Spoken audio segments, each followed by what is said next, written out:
নমস্কার বন্ধুরা, আমি তন্ময় আর আপনারা আছেন ইনফরমেটিভ তন্ময়ের সাথে। বন্ধুরা, পৃথিবীতেই রয়েছে মঙ্গলের মাটিতে হাঁটার সুযোগ।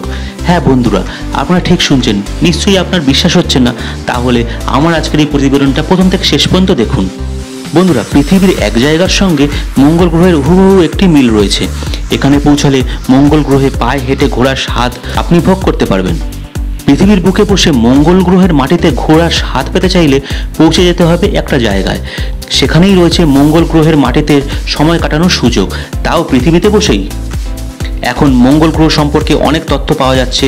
মঙ্গল গ্রহের মাটি পাথর কেমন করে ধুধু প্রান্তরে ছড়িয়ে আছে তার ছবি পাঠাচ্ছে নাসার যান, যা থেকে মঙ্গল গ্রহের চেহারা অনেকটাই পরিষ্কার বিজ্ঞানীদের কাছে। তবে সেখানে মানুষ এখনও পৌঁছাতে পারেনি।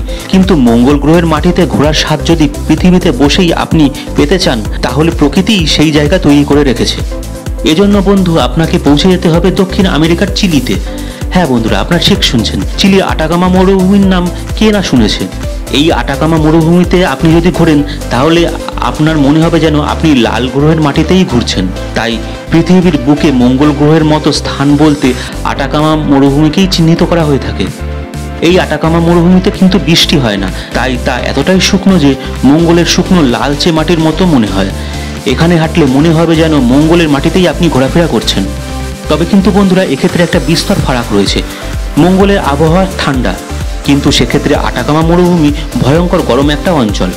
মঙ্গলে এখনও কোনো প্রাণের সন্ধান পাওয়া যায়নি, কিন্তু আটাকামা মরুভূমি বৃষ্টিহীন শুকনো মরুপ্রান্তর হলেও সেখানে প্রাণের দেখা মেলে। তবে দেখতে অনেকটাই মঙ্গলের জমির মতোই বলে আটাকামাকেই পৃথিবীর বুকে মঙ্গল গ্রহ বলে ডাকা হয়।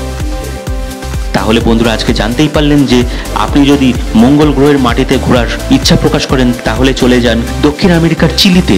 আর সেখানেই রয়েছে আটাকামা মরুভূমি, আর ওখানে হাঁটলেই আপনি একদম মঙ্গল গ্রহের মাটিতে হাঁটার অনুভূতি পাবেন।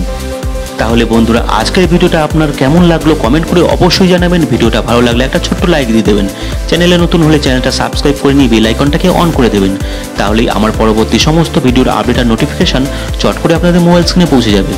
বন্ধুরা, আজকের ভিডিওটা আমি এখানেই শেষ করলাম। পরবর্তী দিনে আরও অসংখ্য এই ধরনের সুন্দর সুন্দর ভিডিও নিয়ে আপনাদের সামনে চলে আসবো। ভালো থাকবেন, সুস্থ থাকবেন। জয় হিন্দ, জয় ভারত।